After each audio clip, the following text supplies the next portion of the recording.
Hello les chaînes, bienvenue dans ce nouvel épisode et aujourd'hui on va parler de relations. Je ne sais pas encore le titre de cet épisode, mais c'est pas grave, on va parler de relations. Je sais que ça vous plaît déjà sur mon Instagram, Hello Queenshine, et je sais que ça vous plaît aussi sur mon podcast. Déjà, on va parler de la base de ce que c'est une relation. Dans une relation, on peut se retrouver avec une personne, donc on est au minimum deux. Mais aussi, on peut se retrouver en relation avec soi-même. Et ça, c'est ce qu'on va parler aujourd'hui. Mais aussi, on peut se retrouver en relation avec plusieurs personnes, donc avec un groupe. Et ce qui pose problème aujourd'hui, c'est le fait qu'on n'arrive pas à avoir des relations convenables avec soi-même, mais aussi avec les autres. Et c'est de ça dont je vais parler aujourd'hui. La première chose, la relation, elle est sur 3 points essentiels. Chose que j'ai déjà parlé sur l'agence 4 vues que j'avais fait à un moment donné. Et la première chose dans une relation, c'est moi. Alors quand je dis moi, c'est toi qui m'écoutes en fait, tu vois. Il y a moi. Donc le moi, il y a quoi? Il y a ta personnalité, ce que tu penses, ce que tu n'aimes pas, ce que tu aimes, tes croyances, ta culture. Tout ça fait partie de ta personne, ce que tu es. Et encore, ta culture, ta religion, ton passé, ta famille, tout ça, ils ont façonné encore ta personne. Donc il y a des choses qui sont peut-être un peu bancales. Donc il est pour moi hyper important d'avoir une relation avec soi-même qui soit le plus en plus alignée. Ça veut dire que c'est pas un but recherché. Souvent on cherche un but. Ah, je veux ça, je l'ai. Et le problème pour moi, en tout cas c'est ma propre vérité, c'est que aujourd'hui on vit dans un monde où on veut des choses instantanées. On voit quelque chose, on le veut. Mais la réalité des choses, c'est faux. La vraie vie, c'est pas ça. On voit les arbres. Pour qu'ils puissent pousser, les fleurs, pour qu'elles puissent pousser, il y a un temps avant d'avoir justement la fleur, puis le fruit. Si ça vient pas du jour au lendemain, je te plante et tu arrives. Nous sommes pareils. Ça veut dire que nous sommes des fleurs. Et cette fleur-là, il faut la nourrir. Il faut la connaître. En parlant de connaître, plus tu vas apprendre à te connaître, tes faiblesses, tes dons, tes qualités, tout ça, mieux tu vas te porter. Donc la relation que tu vas avoir avec les autres va être meilleure. Et ça, c'est hyper important. Et je le vois comme une personne qui arrive, imaginons que tu es célibataire, qui arrive et qui te dit, ok, c'est bon, je vais pouvoir rencontrer quelqu'un. Ça, c'est un désir. Déjà, faut pas confondre désir et besoin. C'est deux choses différentes. Désir, c'est quelque chose que tu veux matériellement, que tu vois ici et que veux absolument. Un besoin, c'est quelque chose de naturel, fondamental. On a besoin de manger. Mais par contre, ça peut être un désir. Je désire avoir cette glace, c'est pas spécialement un besoin. Le besoin, c'est boire de l'eau, manger. Il y a des choses qui vont au-delà du besoin. Et c'est là qu'il faut mettre le point dessus. Donc tu arrives avec toutes ces facettes. Et moi, j'appelle ces facettes comme toutes ces pétales. Ces épines aussi, parce que nous avons tous un peu des épines, des faiblesses, des manquements, tu vois, des choses qui on ne devrait pas faire, mais on le fait quand même. Donc ça fait partie de notre être.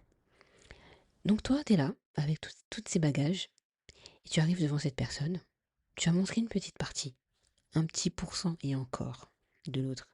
Tu as montré tes bons côtés, les moins bons côtés, parfois, tout dépend des personnes. Et la deuxième étape, le deuxième point qui vient après toi, c'est l'autre. Pareil, ça veut dire qu'il a des manquements, des faiblesses, des croyances, une culture, une famille. Tout ça doit être pris en compte dans ta relation avec l'autre. Dans un groupe, c'est pareil. Et là, c'est encore plus grand. Là, on parle que déjà de deux personnes. Deux personnes. Ta personne, déjà, apprends à la connaître, apprends à la valoriser. Parce que quand tu vas apprendre à la valoriser, mais sans valoriser en disant que l'autre est meilleur que moi, ou je suis meilleur que l'autre, non. Là, on arrive dans une perception que j'ai lue aussi dans un livre que j'ai beaucoup aimé, qui disait que si tu veux quelque chose, tu vas forcer l'autre personne à avoir cette chose-là, tu vas être gagnant, mais peut-être l'autre, il sera perdant. Parce que lui ou elle voit les choses d'une autre manière. Et quand je parle de ta personne, c'est que tu as ton propre monde intérieur. Tu as ta propre histoire que tu te racontes jour et nuit en croyant que c'est vrai ou faux. C'est ton histoire. Nous avons tous une histoire qu'on raconte au quotidien. Voilà, je suis comme ça. Voilà, je crois ainsi. Voilà, je suis pas d'accord sur ça. Moi, j'aime ça. Moi, j'aime pas ceci. Ce sont nos histoires. L'autre aussi a sa propre histoire. Par rapport à sa culture, sa religion, son passé, l'école, tout ça vient dans sa bulle, dans son monde à lui ou à elle. Et il est important que quand tu es dans une relation, de reconnaître que tu as ta bulle, tu as ton monde à toi, mais l'autre aussi a son monde. Ça ne veut pas dire que vous ne serez pas compatibles. Ça ne veut pas dire que tout va fonctionner ou tout ne va pas fonctionner. Quand tu commences à comprendre tout de suite que l'autre a sa perception des choses et que tu en as une autre, déjà tu te dis, ok, l'autre n'est pas obligé d'être comme moi. Moi, c'était l'erreur que j'avais faite, c'est de me dire que j'aurais aimé que les autres soient comme moi. Mais impossible. Je suis moi, tu es toi. Mais ça ne veut pas dire que on ne peut pas s'entendre, ça ne veut pas dire qu'il n'y aura pas des manquements. Bref, juste, je vois les choses comme ça, tu vois les choses comme ça, et nous deux, on peut faire quelque chose de grand. Ce qui fait qu'on revient au troisième point, le nous.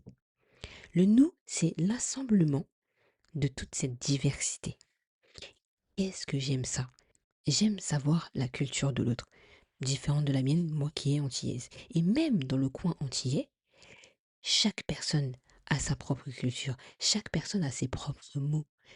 J'adore, moi je trouve ça trop beau. En Afrique, c'est différent, c'est pareil. Chaque pays, chaque coin de ville est encore différent. Parce qu'ils ont appris ça d'une autre manière, d'une autre façon.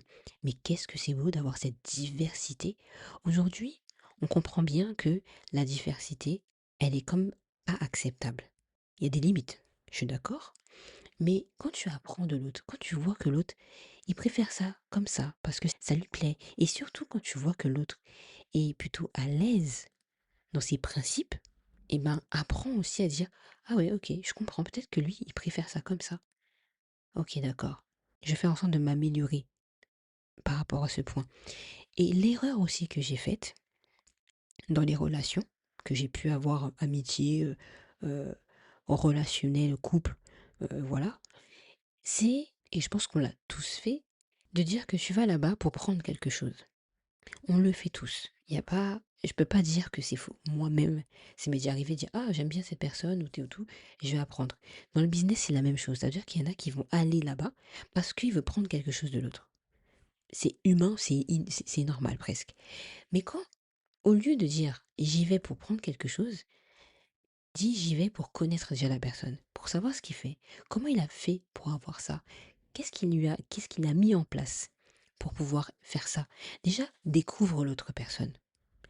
Parce que à partir de là, tu vas pouvoir lui donner aussi des choses qu'il ne sait pas, et l'inverse va se faire aussi. Mais qu'est-ce que c'est beau? Moi, je t'assure que quand tu apprends à donner aux autres, un jour ou l'autre, ça te reviendra. Pas de la même manière. Je pense que tu connais, et j'espère que tu connais ce livre, Les 5 langages de l'amour, qui t'explique quels sont les langages de l'amour de chacun. Il y en a, ça peut être le cadeau, il y en a, ça peut être les services, il y en a, ça peut être des mots d'amour. Bref, tu as 5 langages. Quand tu les connais pour toi, magnifique. Quand tu le connais pour l'autre, c'est très bien. Et quand tu le connais aussi pour tes enfants, tes parents, c'est magnifique. Parce que ils ont leur langage. Pour eux, c'est rends-moi service. Et ben, tu vas leur rendre des services. Ils vont dire waouh, j'adore. Mais peut-être pour toi, c'est pas rendre des services. Peut-être pour toi, c'est moi, je veux de l'attention. Moi, je veux euh, des mots d'amour. Alors quand je dis mot d'amour, c'est pas de dire peut-être tous les jours je t'aime, mais c'est peut être ah c'est super bien ce que tu as fait. Ah j'adore ce que tu fais. Les services, c'est bon bah fais-moi la vaisselle, range-moi un peu ta chambre. Tu vois ces choses-là qui font du bien. Je t'invite vraiment à le lire ce livre parce que c'est vraiment une pépite. Et moi j'ai pas acheté le livre complet, mais j'ai acheté vraiment un condensé parce que moi, je voulais juste savoir c'était quoi les 5 points et pourquoi pas le savoir déjà pour moi et savoir pour les autres aussi, parce que c'est hyper intéressant et je ne sais pas encore ceux de tout le monde. D'accord? Mais au moins, tu as déjà une idée. Parce qu'à partir de là, quand tu sais que l'autre, il agit comme ça, ah ok, bon, il agit plutôt comme ça, ben moi je vais le faire. Et il y a encore une erreur. Une des choses que j'ai vues quand je coachais, quand j'accompagnais justement les couples, surtout les femmes, parce que c'est plutôt les femmes qui viennent me voir pour se faire accompagner dans leur relation, c'est que, et moi, ça m'est déjà arrivé de le dire, hein, j'ai déjà tout donné à l'autre, comme si l'autre me l'avait jamais rien donné, ou presque, tu vois. Ça, c'est un tue l'amour. C'est que t'as plus de responsabilité dans ta propre relation déjà avec toi-même, parce que tu as besoin d'amour, on a tous besoin d'amour dans ce monde, et ça fait du bien, clairement, de pouvoir donner quelque chose que tu sens que l'autre a besoin. Pour moi, c'est comme ça que le monde devrait être, tu vois. C'est quand tu donnes parce que tu sais que tu apportes quelque chose, tu sais que tu es quelque chose. Et en fait, quand tu arrives dans ce moment où tu te dis, ouais, j'ai l'impression que j'ai tout donné, c'est bon, je suis épuisé à la fin de la journée. Oh, t'as donné à tout le monde, t'as donné à tout le monde. Première chose, tu n'as pas posé de limite. Deuxième chose, c'est qu'en fait, tu donnes, mais toi, tu te nourris plus après. Tu as arrêté de te nourrir. C'est comme si tu avais fait à manger, tu donnes tout à tout le monde et après pour toi, il n'y a plus rien, il n'y a que les miettes. Ça, c'est quelque chose à ne jamais faire. Tu gardes pour toi, ce n'est pas du tout égoïste parce que tu as besoin de te nourrir, de prendre soin de toi et ensuite tu donnes à l'autre. Parce que dans les métiers comme je fais, l'accompagnement par exemple, tout autre métier euh, qui l'aide à la personne, même je pars des fois avec des infirmières, des, des esthéticiennes, aides-soignants, bref, tous ces genres de métiers-là, c'est prenant parce que les autres ont besoin de parler, ont des problèmes, ont plein de choses à raconter, ils déversent leurs émotions, leur colère, leur joie aussi, ça peut être des deux côtés. Mais si toi, de ton côté, tu n'arrives pas à prendre soin de tes pensées, à tes émotions, à comprendre certaines choses pour vraiment t'apporter le meilleur de toi à l'intérieur de toi, parce que c'est ça qu'on ne voit pas, on voit l'enveloppe. Pour moi, le corps, c'est l'enveloppe, comme une enveloppe que tu vas envoyer à la poste, comme un colis que tu vas envoyer à la poste. Mais ce qui est intéressant, le plus intéressant quand tu vas ouvrir ton colis Amazon ou ta lettre, c'est ce qui est à l'intérieur. C'est la même chose pour ton corps. Ce qui est à l'intérieur de toi est tout aussi important que ton enveloppe. On est focus aujourd'hui sur l'apparence, il faut que ça soit bien rangé, il faut que ça soit nickel. Mais qu'est-ce qui se passe à l'intérieur de toi? Qu'est-ce qui se passe à l'intérieur de ton couple? Quelles sont les valeurs? Quels sont les principes? Qu'est-ce qu'on va mettre en place? Quel est le futur? Ça, c'est important pour ensuite l'enveloppe de ta propre relation, de ton foyer. Donc, quand tu vas apprendre à te nourrir, et moi, je donne l'exemple encore une fois, je le dis souvent, à chaque fois on me parle d'un truc, je dis, mais 2 secondes. Quand une femme me dit, j'ai pas le temps, j'ai des enfants, j'ai ceci, j'ai cela, il n'y a pas de souci. On est pressé, on court de droite à gauche, même les gens qui n'ont pas d'enfants, je vous assure, ils courent.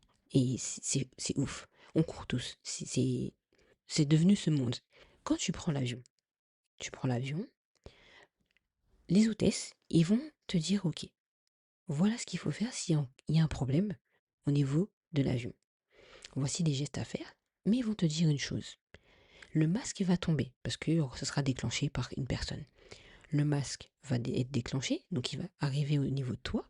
Tu vas le mettre au niveau de ta bouche, puis tu vas le mettre pour l'autre. Ça veut tout dire. Ça veut dire que avant de pouvoir faire quoi que ce soit le matin, prends soin de tes pensées, prends soin de toi. On parle souvent de la santé mentale. La santé mentale vient de ce qui se passe à l'intérieur de soi, nos émotions. Aujourd'hui, avec tout ce qui se passe, le chaos qui se passe dans le monde, on a besoin de se fortifier à l'intérieur de soi. On a besoin de reprendre de l'énergie parce qu'on perd de l'énergie le fait de s'inquiéter tous les jours, d'avoir peur. Ça donne pas de l'énergie, tout ça. Parfois, la peur peut donner de l'énergie. Mais c'est quand qu'on passe à l'action. Mais quand on passe pas à l'action, je peux te dire, t'as pas d'énergie. Et quand tu te dis aussi, oh, j'ai la flemme d'y aller, tu vas pas. Mais par contre, ça dépend. Quand tu vas travailler, tu vas parce que tu sais que derrière il y a un gain. Mais par contre, quand tu vas en vacances, tu sais que tes vacances sont programmées pour tel jour, t'inquiète pas. T'es motivé, t'arrives même plus à dormir parce que t'es pressé, t'as hâte de pouvoir y aller. Il faut que ce que tu ressens, l'énergie que tu ressens lorsque tu pars en vacances, tu es cette même énergie dans ton quotidien. N'attends pas les vacances pour pouvoir avoir cette énergie. Cette énergie, elle doit être créée ici et maintenant. Les vacances, pour ceux qui sont salariés, je crois, je ne me rappelle plus trop, je crois qu'ils sont 4 à 5 semaines par an. Ça veut dire que tu attends 5 semaines pour avoir cette énergie. Et en plus, il y a une étude qui montre, que j'ai lu dans un livre, la première semaine que les personnes partent en vacances, qui se disaient fatiguées pendant plusieurs mois, la première semaine, ils sont encore fatigués parce qu'ils n'ont pas repris l'énergie qu'ils avaient perdue pendant plusieurs années, plusieurs mois, plusieurs semaines. Donc en fait, l'énergie, c'est pas pendant les vacances, c'est pas pendant le week-end, c'est maintenant. L'énergie, tu dois l'avoir aujourd'hui dans ta relation, avec toi-même et avec les autres. Mais la première chose, c'est toi-même. C'est pour ça qu'il est important, et à chaque fois, je le dis, dans mes réels, si tu me suis pas, n'hésite pas à me suivre sur Instagram et TikTok, parce que je mets beaucoup de vidéos justement sur l'estime, sur la confiance, comment on bâtit tout ça, comment vraiment être une femme qui rayonne. C'est pour ça que j'ai mis Queen Shine d'une certaine manière, c'est pour être cette femme qui rayonne. Et quand tu vas rayonner, les autres vont rayonner. Parce que lorsque tu as peur, les autres auront peur. Mais lorsque tu es inquiet, les autres vont être inquiets. Mais là, on va faire l'inverse. C'est que cette femme qui shine, elle shine pas pour descendre l'autre. Elle shine pas pour rabaisser l'autre. Elle est là pour grandir, pour avancer et pour montrer que les choses sont faisables. Donc, quand tu vas bâtir une relation qui va te correspondre, qui va être un principe clé pour toi, pour ton avenir, les choses vont se faire. J'ai fait un post dernièrement sur la persévérance. N'hésite pas à le regarder. Je te mettrai peut-être au pire le lien en bas de l'épisode. Mais je disais que plus tu vas persévérer, au début ça va être dur. Parce que tu dis, waouh, j'ai pas l'habitude. Et ton ancienne toi va revenir. Non, vas-y. Mais là, plus tu vas percevoir les fruits. C'est comme tout. Tu fais un gâteau, bah, il faut que tu mélanges la farine, les œufs, le lait, la levure, tout ça. Ensuite, tu vas battre, donc ça prend quelques minutes, tu vas faire battre tout ça pour que ça se mélange.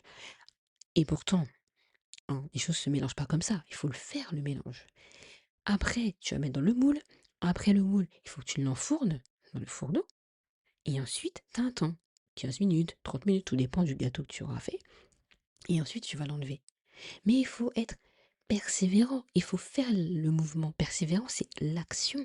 Si tu ne bats pas l'œuf, la farine, tout ça, il n'y a rien qui va se passer. Il faut que tu le fasses, il faut que tu mettes en action.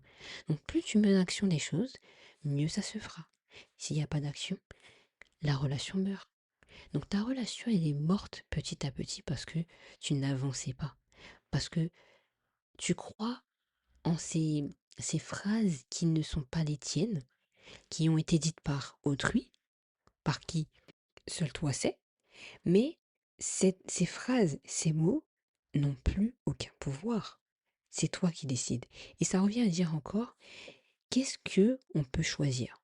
Souvent, et même moi, ça m'arrive de me le dire parce que je l'entends encore le dire et je me dis non, par contre ça c'est faux, tu sais très bien. Mais c'est encore une habitude que j'essaie de casser. Quand il fait beau, waouh, il fait beau, c'est trop bien, waouh, c'est magnifique et tout. Parce que tu sais que quand il pleut, genre, c'est triste. On a pris l'habitude, en tout cas en Occident, je pense, je sais pas si c'est ailleurs, c'est pareil, que, que quand il pleut, waouh, c'est désastre. On peut plus, on préfère rester chez soi, c'est mort, c'est fini. Bref, c'est la cata, genre. Et souvent aussi, quand il fait beau, ah, il faut pas être au travail. Eh bien, moi, j'ai envie de te dire, même quand il fait beau, ça me dérange pas d'aller travailler, ça me dérange pas de travailler. Pourquoi? Parce que je me dis: «Mais je pourrais ressortir, il fera encore beau. Enfin!» Je préfère sortir avec, bon là ça va être l'été, le printemps est encore là, mais je préfère sortir avec un petit truc simple, un petit manteau vite fait, qu'avec une doudoune par exemple. Voilà, tout simplement. Donc plus tu vas mettre ces petits pas, ces petites choses dans ta propre relation, et mieux tu vas pouvoir créer un environnement qui sera beau à voir, beau à regarder. Parce que tu auras un autre regard sur toi, mais sur l'autre. Et une chose encore une fois, si tu penses que les hommes, par exemple, sont tous les mêmes, je peux t'assurer que tu retrouveras encore des hommes. que tu as rencontré ou qui définit qu'est-ce que c'est pour toi. Les hommes sont tous pareils. Il y a un point que je vais mettre tout de suite ici. Souvent, alors c'est plus TikTok, je pense, certaines femmes qui disent oui, mais moi, je veux un mari ou un partenaire qui a de l'argent. Moi, clairement, ça me pose problème. J'ai rien contre l'argent, enfin, l'argent est là, point final. Mais tu ne peux pas être avec un homme que pour l'argent. Parce que si demain, l'argent de cet homme disparaît ou il n'y en a plus pour X raisons, pauvre de toi. Tu es là pour pouvoir prendre quelque chose de quelqu'un. L'autre aussi, t'inquiète pas, il va prendre quelque chose que lui il n'a pas, ou voire même parfois te manipuler en te disant là, ok, t'inquiète pas. C'est moi qui te nourris, c'est moi qui te... Donc en fait, il va te rabaisser parce que toi, tu n'es pas capable ou tu n'as pas pu faire ce qu'il faut. Mais il va dire, t'inquiète pas, moi je m'en fous, je suis là juste pour X raison, il a sa propre raison. Mais ne sois pas comme ça. Pour moi, une Queen Shine, c'est une femme qui est avec un homme qui a de la valeur, qui prend en compte qui il est du début jusqu'à la fin. Ok, il a des manquements, ok, moi aussi j'ai des manquements. Il a des choses bien, ok, c'est très bien. Vois en fait ce qu'il y a de bon chez l'autre. Parce qu'en fait, l'être humain aujourd'hui, il a gardé en tête que le négatif. Ça vient de milliers d'années, hein. Ça vient pas d'aujourd'hui. Il fallait que l'être humain surveille à chaque fois ce qui se passe de droite à gauche. Parce qu'ils n'avaient pas de toit. Ils n'avaient pas d'endroit pour se cacher du vent, se cacher des animaux. Aujourd'hui, on a tout ça. Mais on a aussi peur qu'il y a des milliers d'années. Or qu'aujourd'hui, il n'y a pas de grand danger. On a une maison, un appartement, une voiture qui nous permet de nous cacher du vent, des bestioles qui pourraient arriver dans les yeux, tout ça. Mais aujourd'hui, on a encore plus en plus peur. On s'inquiète encore plus, je pense, qu'il y a des milliers d'années. Et pourtant, on a tout ce qu'il faut. Donc le fait de voir ces jeunes femmes, oui, parce que tout le monde est jeune pour moi, se dire, ah mais moi je veux un homme qui ait de l'argent. Oui, bien sûr, mais après, qu'est-ce que tu veux d'autre? Qu'est-ce que tu as apporté à cet homme aussi? Tu peux avoir un homme qui a de l'argent. Si tu sais que tu as de la valeur et que tu vas lui booster, le faire grandir, le faire avancer, ok. Mais par contre, si tu as un homme juste pour l'argent et après fin, ça va être difficile pour toi. Très difficile. Mais je pense que ça, j'en ferai un vrai épisode. Donc n'hésite pas à t'abonner. Ça pourra t'aider. J'espère que cet épisode t'aura plu. N'hésite pas à t'abonner, à laisser un like et surtout rendez-vous le 8 mai parce que c'est là qu'on va vraiment mettre des points sur ton anxiété, sur tes inquiétudes. On va changer d'énergie. Déjà, parlons clair, on change d'énergie. Il est temps qu'en 2026, qu'on puisse avancer sur quelque chose de neuf. Et c'est faisable. Donc rendez-vous en bas de cet épisode pour retrouver le lien.